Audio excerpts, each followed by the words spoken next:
Hello, everybody in the room and also in the world outside this room.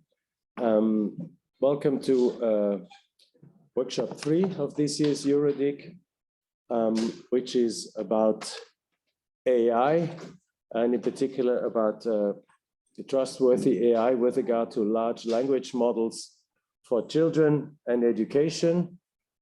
My name is Thomas Schneider, working for the Swiss government, and I'm currently chairing the Council of Europe's committee that is negotiating the first binding convention on AI. And this session has been prepared also with the help of the Secretariat of the Council of Europe and a number of other persons and institutions that work in the field of AI. So as we all know by now is that applications like ChatGPT and other large language models are a serious technological advancement in the field of AI and have played a significant role in the so-called ongoing AI revolution. Its importance lies in its ability to understand and generate human language, making it an invaluable tool for various applications. This has the potential to revolutionize not only customer services and chatbot interactions, but also language translation, content generation in general, and probably more things to come in the future. By providing a user-friendly conversational experience, it enables individuals to interact with machines more naturally, and this, of course, opens up new possibilities for human-computer interaction. In today's session, we'll try to look at large language models from the point of view of their advantages and limitations when it comes to them being used for children as well as in the sphere of education, which of course is not only an important but also a sensitive area to many of us. So we're very happy that we have been able to assemble a cool panel with people with a vast experience in the field. So given the short time that we have, let me already start and not lose more time for the introduction and give the floor to Mr. Jascha Barajs, who is a researcher at the Institute for Technology Assessment and System Analysis at the Karlsruhe Institute of Technology and an associated researcher at the Alexander von Humboldt Institute for Internet and Society. So, Mr. Barajs, let me give the floor to you. Please explain shortly how do large language models work? Thank you very much. First of all, can you hear me well? Yes, we can hear you well. Perfect. Okay, good. Then, yes. Good. I will then try in very plain language, explain how large language models function, what they are. So as a background, most of us have heard about ChatGPT, GPT-4 or Google's BART, which are part of the AI family called large language models. And the most important thing is actually already in the name. They are large language models and not large knowledge models.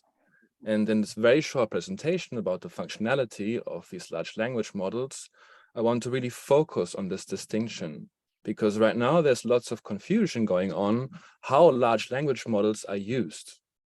This is with great relevance and explains some of the weaknesses and also strengths of these models, which can help us also to see how we can use them in elementary education, for example. So against maybe layperson knowledge, large language models do not store data or knowledge. It is easy to believe that ChatGPT, if you ask it, contains knowledge like Wikipedia, huge amounts of articles, books, or the website content, and uses this knowledge to provide an answer when asked. But this is actually wrong. You've probably heard or read many times that ChatGPT has the knowledge status of the level of 2021, but ChatGPT is actually not based on the knowledge of the internet until 2021, but it maps the statistical relationships of the tokens, so the knowledge in that case words or words components with which it was trained. So especially if you look into detail, what then do these large language models, what do they do? How do they function? Well, they are based on statistical models. So what they do is they identify patterns in language, for example, grammatical patterns. And then out of these patterns, they create rules. And out of these rules, they can rearrange language. Let me give you two very plain examples, short examples, to make clear what kind of language we are dealing with. So you may have heard recently that large language models, they hallucinate. So sometimes they do state false facts. They can say that people, for example, live on the moon. And also large language models have great difficulties to calculate or make very simple tasks. For example, ChatGPT cannot sum up the numbers 245 plus 821.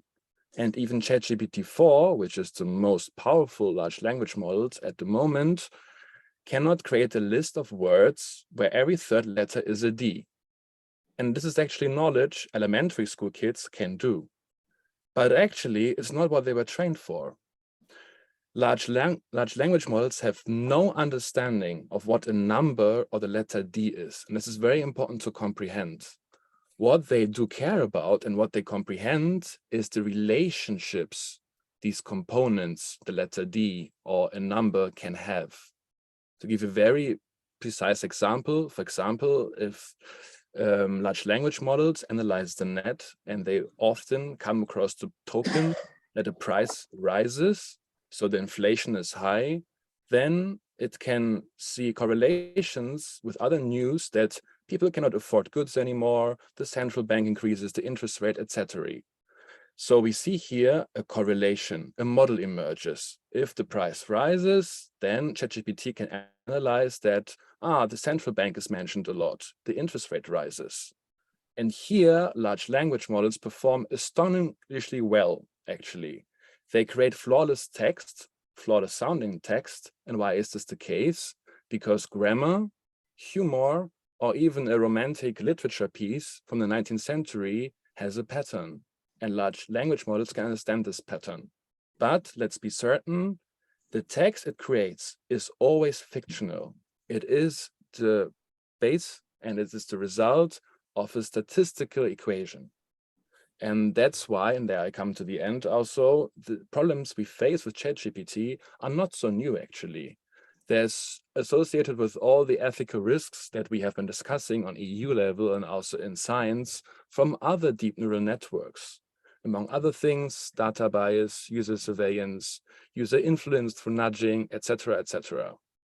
And in the future, as you can see that they are large language models and not knowledge models, I think we're going to see them much more prone in coordination, in user interfaces. So translation between humans and between machines and humans, because they perform surprisingly well. I hope I could give you a very simple layperson talking understanding of how they function. And then I hope we can take this as a grounding for the upcoming debate to see how these LLMs do work, function, or could be used in educational contexts. Thank you very much.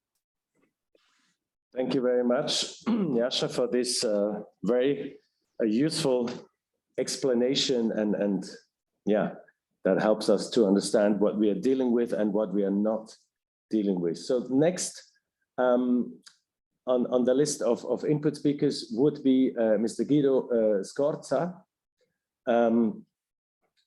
He is from the board of the Italian Data Protection Authority and was an official who was directly involved in the recent decisions of the Italian DPA regarding the use of ChatGPT. Unfortunately, he had an urgent incident that prevented him from participating, but we have received from him a video where he will make his point so that we still have his input, because this is, of course, a very interesting case. So I would like to ask the techie team here to play the Good video. afternoon. First of all, let me apologize for not being able to attend this meeting in person, but unfortunately I am in extraordinary plenary of our board.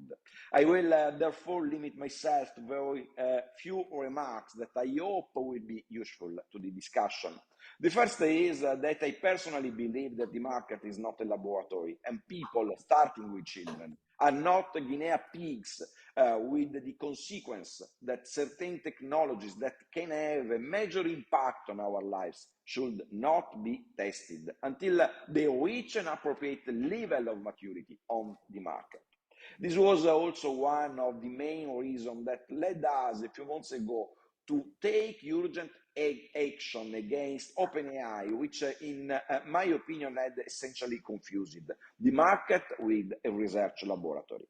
The second consideration I would like to share with you is that we can't leave to the market, especially in the case of artificial intelligence, to regulate the market. In general, because there are too many rights and freedoms, even fundamental ones, at stake, and in particular because the market in question is an oligopolistic market, and then leaving to the market to regulate itself would mean leaving this task to 5 or 6 corporations. The main problem here we face, in my view, concern how to regulate a market that runs faster than regulation.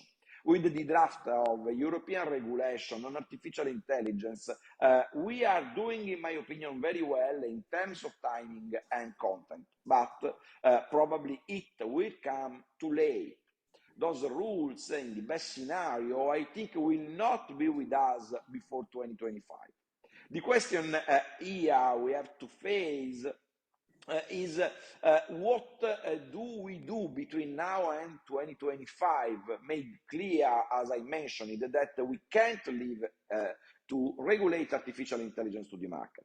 The best answer that I can find is that we have to try to apply the rules we have to govern artificial intelligence while we wait for the new rules. And honestly speaking, I believe that among those rules, some of the most effective and useful for governing artificial intelligence are probably in the GDPR. Before concluding, let me say one thing more about children. They are among the most fragile subjects on whom the artificial intelligence revolution will fall, and they need special protection. My view is that they should be kept out through appropriate age and not identity verification solutions from platforms and services that are not designed for them, and that they should be considered as they are legally unable to enter in any kind of contracts with which they exchange their personal data with any kind of digital services. Again, many apologize for not being there with you, and thank you. Really thank you for the invitation. See you next time. Good afternoon. So thanks to Mr. Scorza for this short and precise and clear points that he makes. I'm already now looking forward to your views on his 3-4 points that he's making. But before that, let's move on to Andrea Tognoni from the Five Rights Foundation. This is an NGO specialized in the protection of children in the digital sphere. So, Andrea, can you please shortly present us some of the strengths and weaknesses of LLM-based applications from your point of view and from your experience? Thank you, Thomas. I was about to say thank you, Chair, but course of habit. Thank you, Thomas, and thank you, everyone, for attending and for inviting us. Of course, as said, I will say a couple of words on children's rights and LLMs. I will focus on risks mostly. Firstly, well, they're already here now, and we do not want them to materialize. Whereas some of the benefits, I think we will talk about more in the rest of the sessions, and are often, I believe, still potential ones. And secondly, of course, because risks for children are really specific and higher than for adult users, as their brains and bodies are developing, their cognitive and relational capacities, their autonomy are evolving.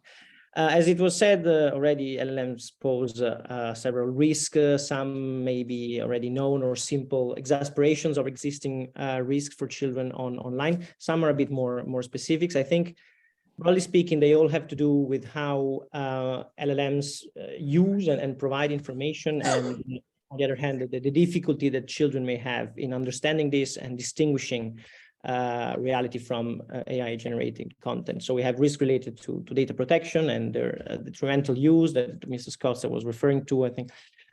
Risk related to content and conduct, for instance, misuse of LLMs in bullying content and behaviors.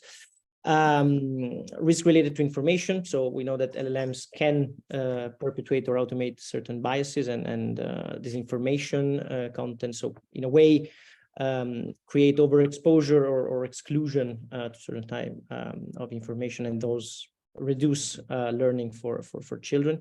We have risk related to human relations. For children specifically, we have children can mistake LLMs for a person, a friend, a teacher, when in fact it's a piece of software, a statistical model, and this can have relational, emotional, or psychological impact like depression, addiction, anxiety, that we already see in as impact of social media on children.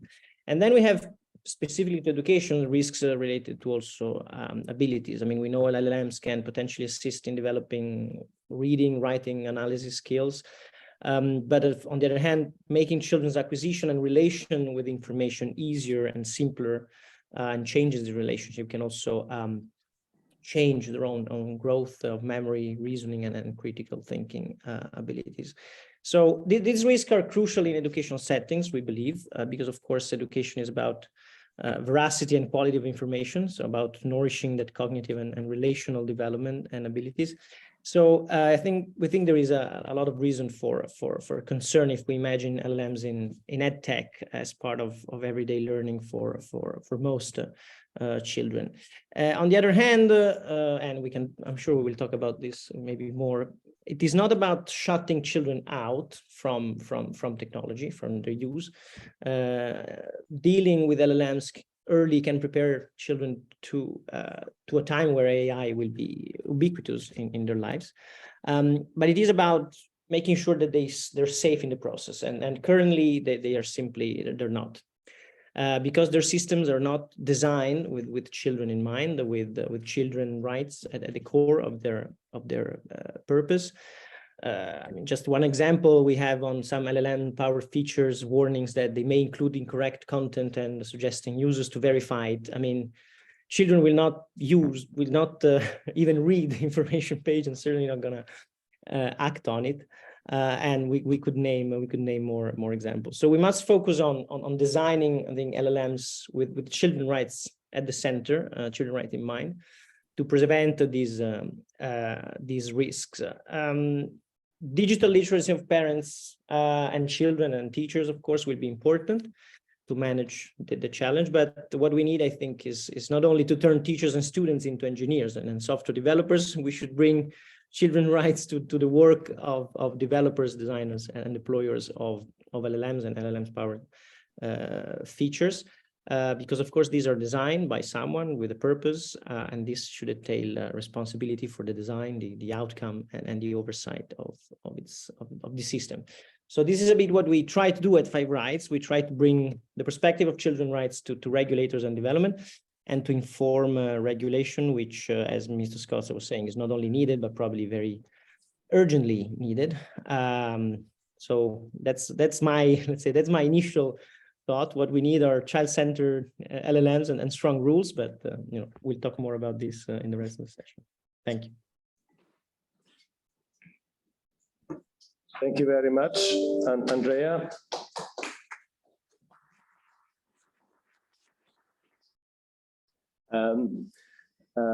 We do have one more speaker, and obviously, when we think about ChatGPT, its use is something that will have an impact on education and the school system, not just for students that can ask ChatGPT to write an essay for them, but also with regard to tutoring or training, the basis of unique interactive possibilities that these large language models offer that will change, obviously, the way schools function, the way exams are organized, and so on and so forth. So let me turn to Ms. Morgan D, because she has an extensive experience both in education and AI. She leads the data science team at Educate Ventures Research, a company using data and AI to extract meaningful insights about human learning and apply it in real life. So please, Morgan, give us an overview of what AI systems that are using LLM are capable of in the sphere of education. Thank you. Thank you so much. So obviously these sorts of tools are relatively new, but currently what we're seeing is educators using tools such as ChatGPT to quickly create new content for their lessons, such as lesson plans or revision materials or quiz questions for their students. And of course, we're also seeing students engaging with these tools, seeing how they might have support for their learning or support for their homework. So already these sorts of tools based on LLMs are being used in the classroom. We're also starting to see the adoption of these sorts of tools like ChatGPT in EdTech tools. So they're being engaged in EdTech tools to offer additional functionality, such as virtual tutors or tools for teachers to help with content generation. So that's already in place, happening now. Soon we'd expect even more tools to be released. We're seeing promise of virtual tutors and more personalized learning options to help support students in their education. So far it seems that the focus in terms of kind of practical uses has very much been on saving time for educators or creating more personalized learning support for students. And of course, then there's been the topic of plagiarism and how students should be engaging with these types of tools. What we've been looking at Educate Ventures Research as well is kind of taking this moment to think about what are the priorities for education in the future. What do we want to focus on? What we like to think is important is human intelligence, celebrating human intelligence, and what kind of skills are unlikely to be replaced by an AI tool, and what can we encourage in the education system to encourage the development of those sorts of skills in our learners. Thank you. Thank you very much. So this is an insight of what is going on right now, at least maybe not in all schools in Europe and the world, but at least in some, but others will follow. And I think that as you say, raises a number of questions that the education system and our societies will have to deal with regard to what effect does this have if the work of teachers is at least to some extent replaced by machines. That raises, of course, that offers unique opportunities to, as you say, to offer personalized support and learning methods, in particular to children and people with maybe special needs or weaknesses. So there's a huge potential that will be used, but of course that raises also a lot of questions. So with this, we do have half an hour for discussion. So I invite you all present here in the room, but also those online, to actively participate in the discussion. I will just throw a few questions in the room and then see how the discussion develops. So one thing I think is to see what the perspective is and whether there's a difference regarding the use of LLM between educators, parents, and children. So do they all see, well, children, of course, the older they are, the more they maybe see things, but maybe also young kids have reactions. So are there differences in perspectives? how should we best use LLMs, and how should we, in education, we've already heard, how can we empower children, but not only children, but actually the whole school systems. What do parents need to know about LLM and their use? What about explainability of AI in this context? How do we make this non-technical? And then, of course, the big question in the end is, do we need a special regulation of LLM, or is that covered, or should it be covered, or do we consider it covered with whatever is being, will be the AI Act and similar legislations? Yeah, these are just questions that I like to ask you. So I think, yeah, we have, how does it work with the mics? You just need to speak loud. There's one room mic that should cover the whole room, but you need to speak loud, and we hope that the people online can hear it. So I have a question, but rather comments. It's a bit alarmistic because personally I'm a university teacher, and I really have cases when students got course papers generated completely by ChatGPT, even the references, so books that doesn't exist. But the question is about the future. So as a university teacher, I understand that universities. Can you speak a little louder because it's not so easy? Yeah, this is good. Universities as an institution does not have the monopoly of knowledge. And I see my function as a teacher help people navigate through information.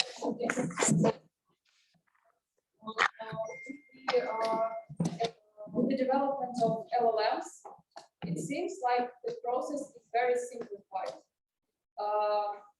First of all, if we remember ourselves like 10 years ago, it was very natural to Google something if you don't know. Now we have LLMs that explains you in a very natural language, and this is the trap. It's very natural, and you really want to be confident in this. Some things that probably these LLMs are wrong, and the first speaker said it's not language models, it's not knowledge models, it's language.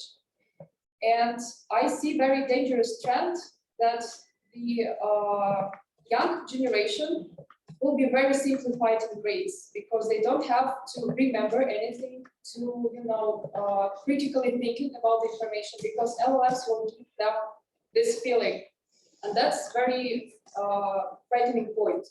So are there any things on that, especially from the speakers? Because you try to speak about opportunities that LLMs provide, tutoring or some, I don't know, aid for disabled people. But how about this one, about the knowledge and the simplification of this? Yes, thank you. We have a few requests from the floor in the room. I guess those online, you would use a raise the hand function. I see there's a few things in the chat. So I will. So the question is like basically, you put one risk and you question whether people are able to deal with that, because you could say in the past we also learned to deal with newspapers where journalists may give their own views, and for instance, there we introduced the notion of an article that is supposed to display facts, and then you have a comment that is personal. So there's some regulation. Yes, who's next? The lady in the middle. Thank you. Actually, I was going to add on Ilona's comment. This side is not from my views, it's precisely from a friend of mine, which is collaborator of our think tank, and he is a teacher in teenagers. And so he explains things like in a simple way. So he says like Google, it was like surfing. So you need to teach kids how to surf, but they are doing a sport. So this is important. But with LLM, sorry for the Spanish.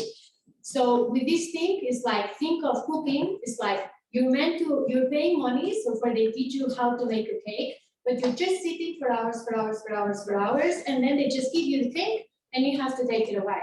And then actually, it's been already some studies saying that the brain is a muscle. So if you don't train the brain, then it's not going to be ready to run a marathon or not even 300 meters. And this is the risk. And actually, they are even considering how much was better for the brain to be trained to write with a pen or a pencil than just to type. And I have to say that my friend is super optimistic, plus he always says, I don't work for the inspectors, I work for the children. So then he just said to me, you know what, Isabel, what am I going to do is just, I will ask them questions and make them learn so they cannot use GPT because it's not going to make sense to them.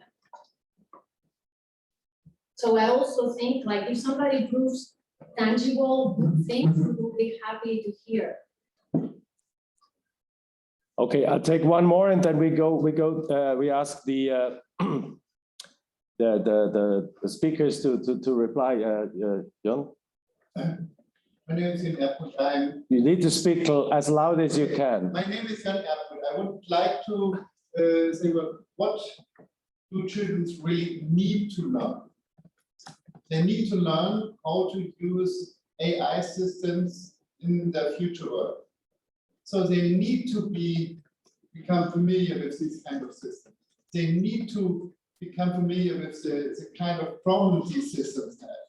And they need to learn what society has not learned yet, how to use those systems for their future work, how to use those systems for their studies, and shielding them from those systems will not enable them to deal with future society. Of course, those systems will still change. ChatGPT is just a prototype. We will have different systems with different properties.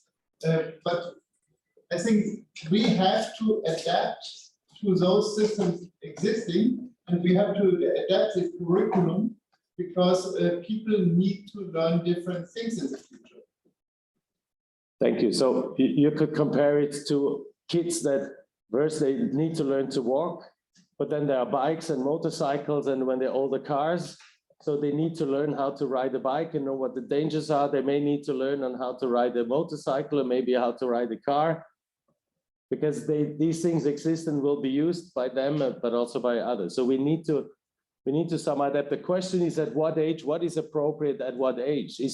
Are there maybe applications that should not be used before a certain age?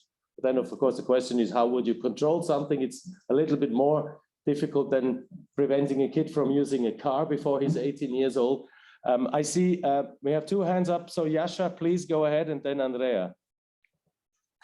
Yeah, very good points all of you raised. I mean, we have dealing here with a very invasive technology. So it's not only a newspaper, which for sure has revolutionized or has greatly influenced our way of a medium, how we approach it. But what we're dealing with LLMs is they are so invasive, and people showing actually emotions to LLMs.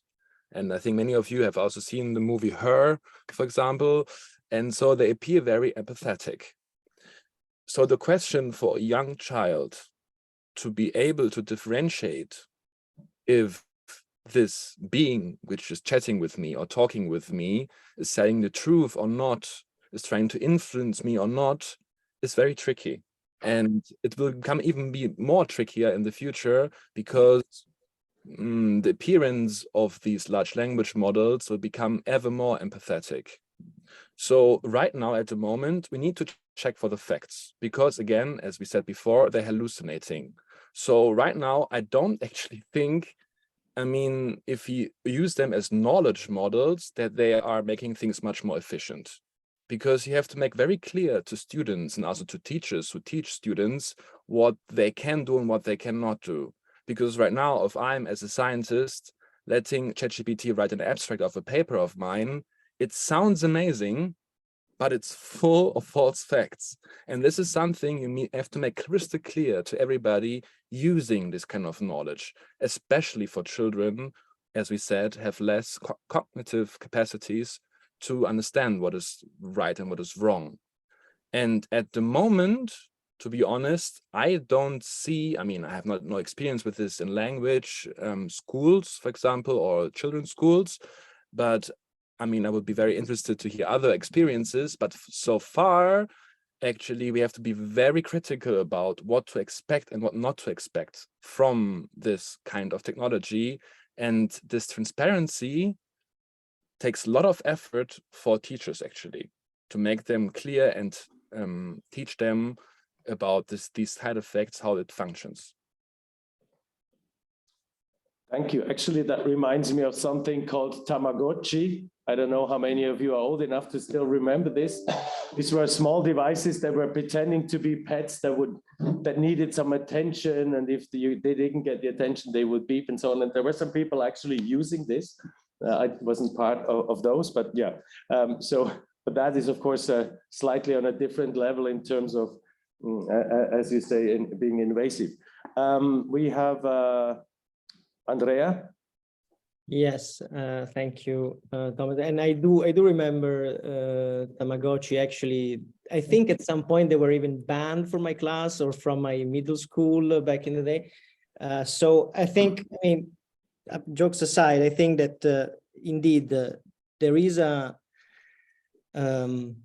degree to which the type of risks that we're talking about, and as Joshua was saying, the type of ethical questions that we're facing are not necessarily new and specific just to LLMs. They're, of course, very sort of broad and general. From the perspective of children, I think the first and most important thing, given that nobody has sort of the silver bullet to solve everything for everyone right now, is to make sure that children in their specificity and in their specific needs and vulnerabilities are considered in all the efforts to deal with this challenge. So, well, we talk more often about the regulation. It's important that in regulation, if regulation, for example, like a lot of regulation on digital technologies, not only AI, is nowadays is focusing on risk assessment and on risk mitigation, that the specific risk and the specific vulnerabilities and the special needs of children are considered to raise the bar a bit on them as users, and that we don't just consider children as any other users. It's true that all users will have problems and issues and challenges. I don't think that people that turn 18 will necessarily from one day to the next be more able or skilled to recognize AI generated content from others. But it's true that we need to think about age appropriateness of services that we deliver to children. And so I think that this was another point that was raised, that it is indeed not about shouting children out of LLMs, but also of general technology or the online world. It's about making sure that they can be in the online world with their rights respected and they're safe in the online world. And how do we do this? I mean, I think part of it's really looking at what they do and what they use online. So recognizing children when they're online. This can be done, for example, through certain age assurance technology, not necessarily age verification to stop them from accessing certain things, but age assurance to make sure that they are recognized when they are accessing a certain service, and that those services that are accessed as for sure or likely to be accessed by children. And I think that when we're talking about education, we're really talking about something that doesn't leave a lot of room for doubt on that point. We make sure that those services and those models that are used in those services are designed with the best interest of the child in mind. And this means I think it could be a very long answer, but this means bringing the children's rights perspective into the work of the developers, the designers of systems. For example, what I can mention here is the one technical industry standard, which is the IEEE age-appropriate design standard, which is extremely powerful as a tool because it is a list of processes and actions that a designer of an online service can undertake to ensure that their service recognizes the presence of children and recognizes risks. The system is adapted to be safe for children, and if there are risks, that they're mitigated, etc., etc. I think it will be an incremental, an incremental solution, but we need to start from very practical things. Yeah, thank you for signaling a few possibilities on how to deal with it. I think we should try and I urge you to be short as you can, so that we can get as many people to interact. So I have a gentleman here on the right. Thank you. So my name is Andre. Sorry. Please. So my name is André Moncia. I'm from Portugal. I work with AI and I work with AI and machine learning, amongst other things. And one of the issues that I see here, someone mentioned about explainability, and I've seen some of the things in the chat. Now, if you consider things like ChatGPT, clearly there is no explainability. There's randomness, there's dreaming, as mentioned before. And of course, that's not going to work if you are extracting knowledge for learning purposes for children or for adults even. So one of the things that you start to see is that search engines like Bing, for instance, now have the possibility of showing you similar answers, but at the same time, they give you the sources. And while you should not ever trust what they say directly, you can go to the sources and see what they say. So at the very least, you have some second opinion where you can confirm or refute what ChatGPT, or in this case Bing, or some other one, Google in the future as well, will be able to say.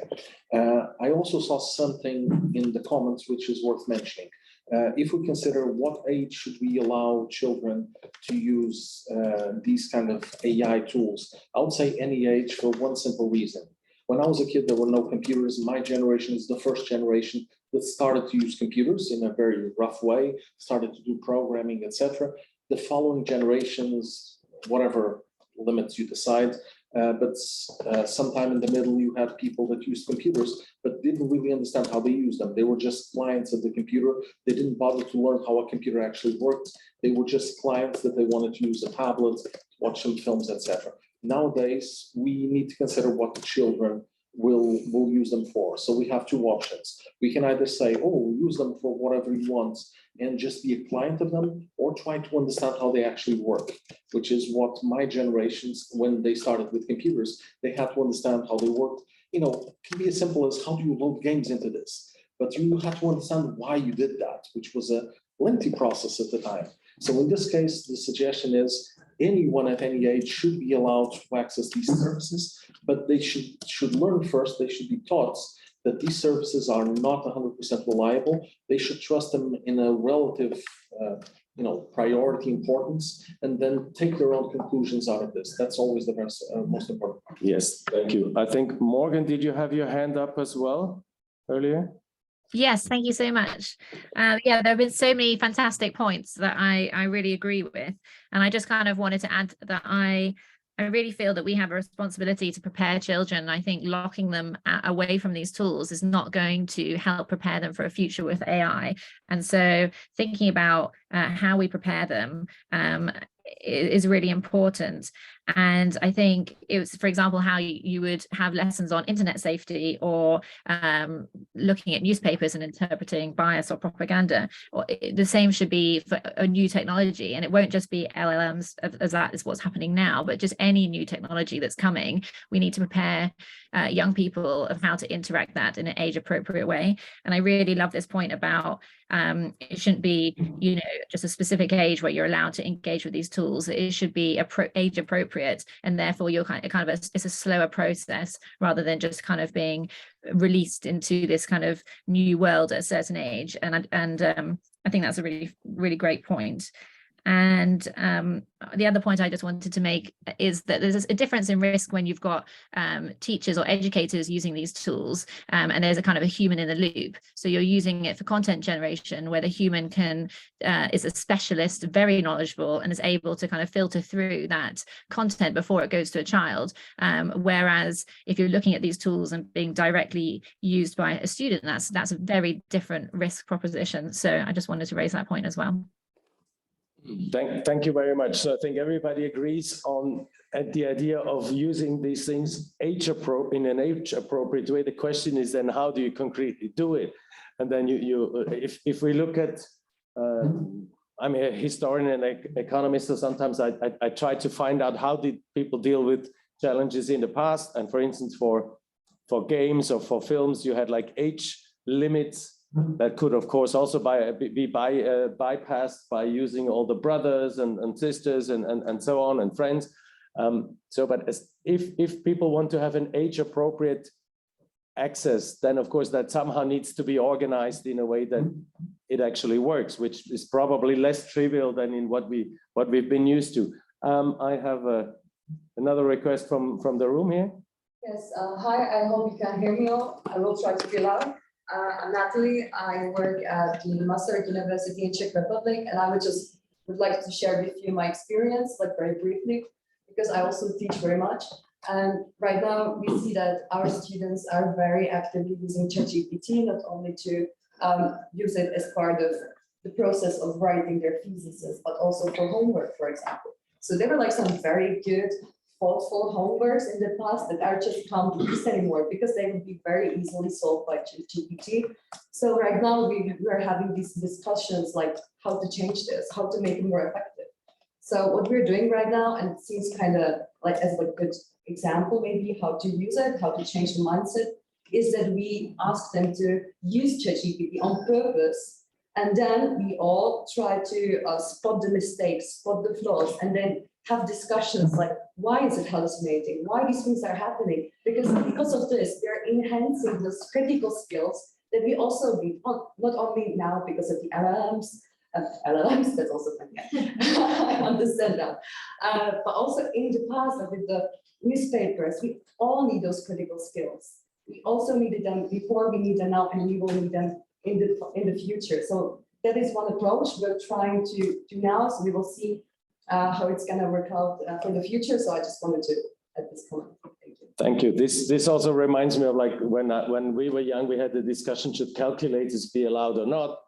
Because, and then at some point in time, now nobody expects kids to do what calculators do because we have the calculators. We do other things. And then you introduce variables and stuff to modify it. But now calculators can also calculate with variables. So it's but I think, let's say in the university or student area, it's probably less difficult because the teacher are aware and sensitized, and the students. The problem is probably in the lower public schools where neither the parents nor the kids, maybe not even the teachers in any public school somewhere in the countryside with 10-year-old kids, really do have the mindset and the resources to actually experiment with this. So that's maybe one thing.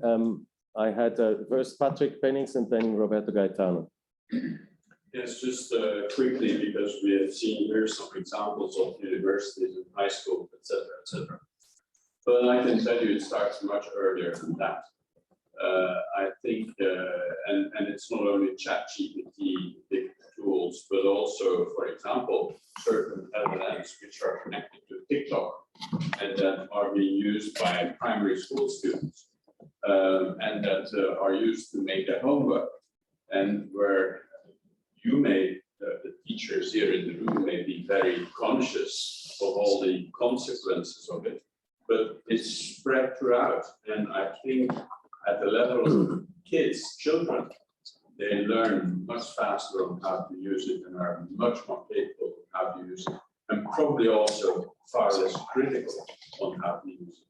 So I think we need to have an approach, an overall approach to this, and not just focused on one particular grouping, but also certainly also for children. Thank you. Before giving the floor to Roberto, maybe one question in my country, Switzerland, there's also a big debate about what to do with AI in general.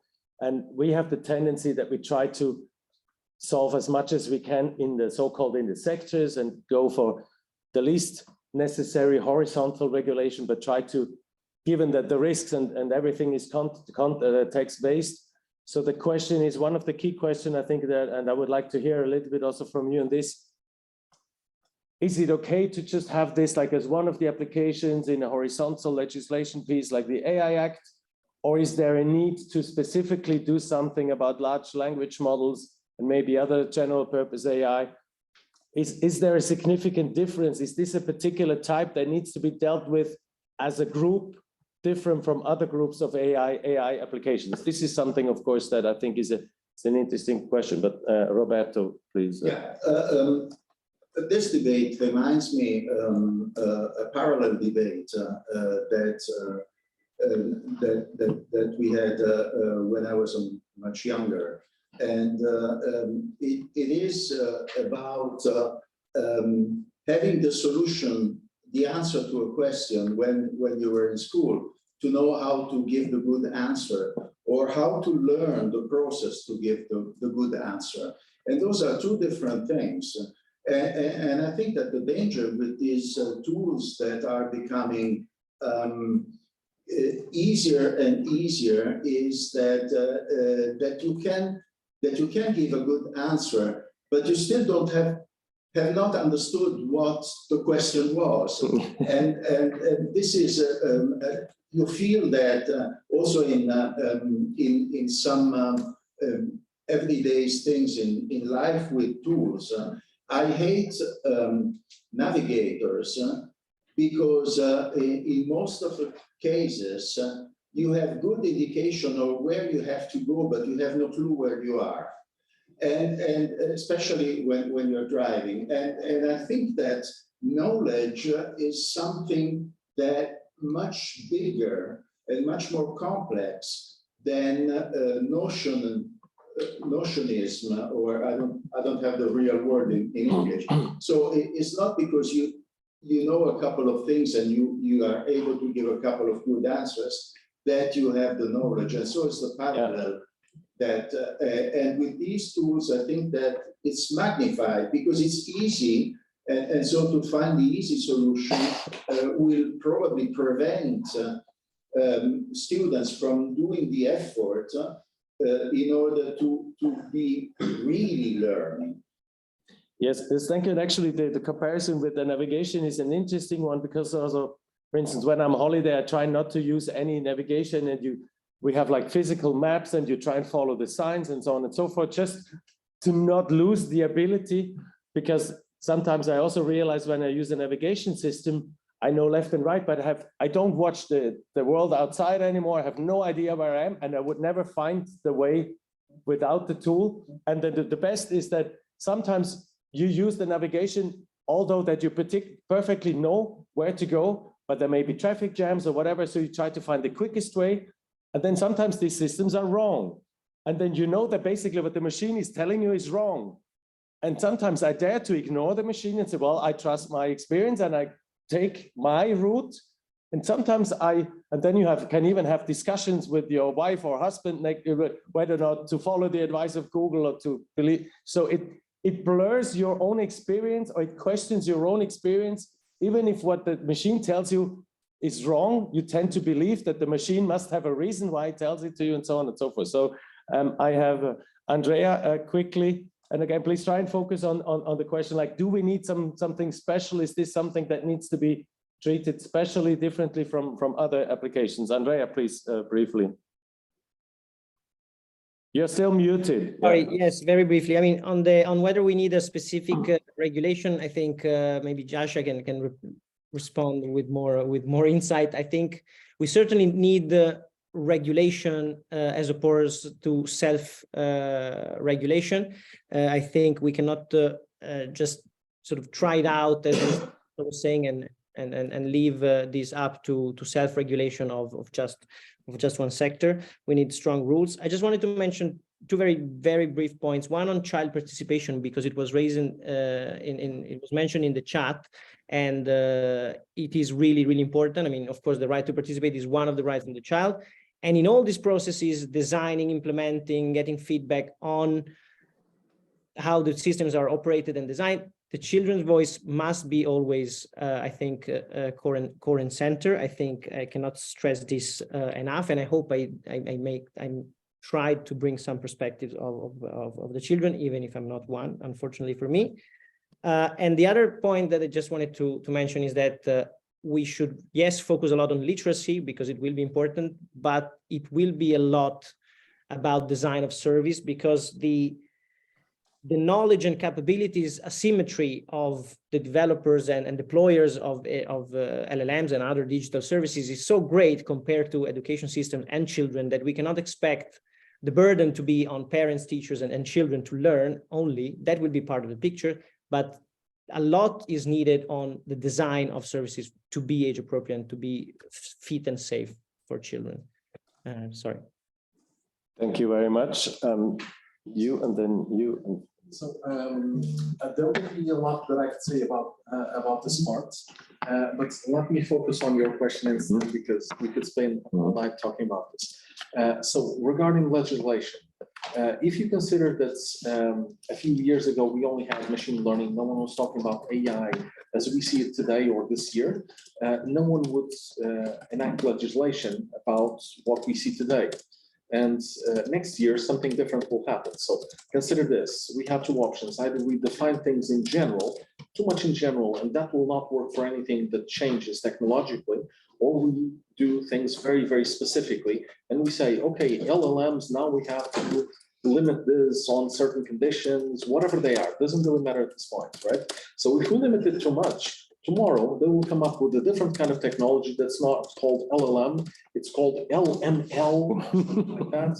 And because it is fundamentally different in one small thing, it just fails that legislation, and it's a completely different thing. So it's not covered by it. So the solution here is not to be very specific. It's not to be very generic, but it's actually to keep up with the times. We cannot guarantee legislation from the 1950s to actually work today to regulate machine learning. It's going to be impossible. We can't even get legislation from last year to work this year, okay? That's a problem. So all we have to guarantee is that we have the legislative bodies that will focus with the times, and they will adapt to the times. Maybe once a year they will review things, but this needs to be done on a regular basis to keep up the technology. Yeah, and this is indeed a challenge for somebody like the EU that is developing a concrete legislation with their annex that basically constantly should change. At the Council of Europe, we're trying to develop a convention on the level of principles that should hold like 20 to 30 years, which then needs to be formulated differently. And if you look, for instance, the US blueprint on a Bill of Rights, basically they don't even bother to define AI. They just say whatever is using data and algorithms and has a negative impact, this is somehow should be treated. But of course, that again, that sounds nice. But if this is supposed to be then legally binding, so yeah. One last word from Jörn, and then I think we need to wrap up. I think this was a really interesting discussion, and will probably have to be followed in many other. I disagree in one point. LLMs are not new. Machine learning is not new. They are from the 1950s. It's quite old technology. I started it in '89. But besides of that, I think we need to differentiate a lot regarding the use case. So you could use such a system for babysitting. Of course, this has to be heavily regulated when it's doing babysitting, or if it's teaching primary school children. This has to be heavily regulated. Students, on the other hand, they should be able to deal with the reality, with the strange world. It should not be regulated. It should be free for research. It should be free to learn from it. And if you connect those things to the internet and they can act on the internet, maybe then we still need to have some regulation, because this can have some very strange side effects. So we really have to look at the use case and have to have a use case specific regulation. It doesn't make sense to have a regulation on LLMs per se. I don't think this makes any sense. Thank you. So again, we are very much in the context-based situation, but how to develop something that is binding and very graduated and differentiated at the same time. One last intervention. When we talk about regulation and AI domain, all the existing frameworks concentrate on rules, rights, fair use. So it's about data protection, privacy, biases, and all these violations. But what we miss is cognitive damage. And this is the educators. Nobody really looks at risks for. And I've never seen any regulation that will attack this. Maybe it's not, maybe it's time to do this, because in the long run, it will have bad consequences. Let's see, even now, with all this digitalization, our working memory is much worse than it was before. We can't process a lot of data and not forget about it. What will be in like 10, 20, 30 years after LLMs will be mature enough to substitute everything that we use now. So this is what regulation probably should be. Thank you. This is at least part of the thinking and of the analysis in the Council of Europe, for instance, because it has got to do something with the right to integrity of life and the right to health and safety and so on. But of course, we're in the early days because we don't really yet know what that does. It's like with the mobile phones, we know that if you hold this here, it heats your brain. But whether this is positive and or negative is still not too clear because we don't have centuries of experience. But of course, it's an important point. I think we have to wrap up. Actually, let me give the floor to, yeah. Okay, thank you very much. I'll try to be really brief because we already ran out of time. So we started by focusing on the potential risks and benefits of AI, especially LLMs. No one of us can actually pronounce it correctly, I'm sorry. As systems. Especially it was said that they could be really useful in translation, content generation, and they can also smooth interaction between users and machines. But actually starting to focusing on what they actually are, it has been said that they do not produce knowledge. They're not knowledge-based, but they just match statistical relationships between the tokens. So they are languages. They deal with languages. They just map correlations. And we must always consider that the texts that are produced by AI are always fictional and the result of statistical equations. So they do not produce real knowledge. And it is also one of the worries that was raised during the discussion. Since they are based on statistical equation, they can also be influenced by bias, user surveillance, and user influence for nudging. So it is really important to deal with the misinformation and other important things like this. Actually, the Italian Data Protection Authority expressed its concerns about putting such a imperfect tool in the market, because the market is not a laboratory and people are not guinea pigs. Especially the problem is not just about the tool, but also about the thing that this is not, this is not a really competitive market. It is a monopolistic market. So it would mean giving personal data to just 5 or 6 big corporations, and would be, of course, democratic threats. Also, one of the main concerns is that even though EU regulation is really good on AI, it won't be implemented before 2025. So what are we going to do in the next 2 years? Finally, when it comes to the Italian DPA, it is clear that children need special protection, and actually it is, a fil rouge of the entire panel. And so it is also important to consider them as they are not able to sign any specific contract in a data allowance, data disclosure. I'm certainly leaving many things, but I mean, you've said so many interesting things. Of course, one of the most important things when it comes to applying these tools to education is not just about, using them to facilitate, production of contents or planning, lesson planning and so on and so forth, but about the veracity and quality of the contents that is created. Because as we said, it is not knowledge, it is just a relational model. Also, when it comes to children's rights, it is really important to focus on designing the LLMs, putting children's rights at the center to prevent all the risks that are related to the tool.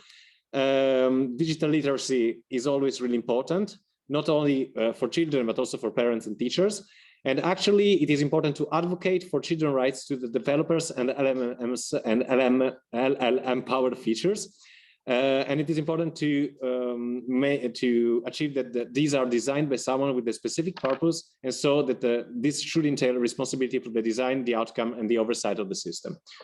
Finally, of course, we also spoke about LMMS for students, I mean, university professors and so on and so forth. They are already really employed in EdTech tools, and in other, also for virtual tutoring, so they could actually help giving more personalized education.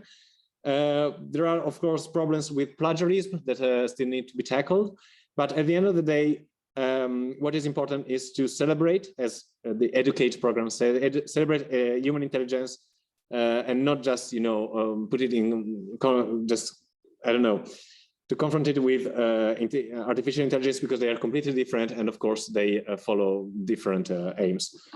I couldn't keep track of all the discussion because you said so many interesting things, but of course, when it comes to regulation, legislation, what emerged is that we do not need too strict regulation, because otherwise it's going to be outdated in like 2 years. But what is important is to agree on principles and to find a common ground for the next 20, 30 years. And also, of course, to try and find the balance between benefits and risks. I hope I've been clear. I'm sorry if I spoke too quickly and if I, you know, misspelled anything, forgot anything, but it was a really rich and interesting panel. Thank you very much. You forgot to propose that legislation should be made to change the name of LLMs. Of course, yes, I can add it. Absolutely. That will automatically happen sooner or later. These acronyms change. So thank you very much. Sorry for taking a little bit longer, but it was just so interesting that I didn't manage to stop us in time. But I guess, again, the discussion will continue and we'll get a wrap up along the lines of what we heard. So thanks for providing us with this. So yeah, thanks for this very exciting.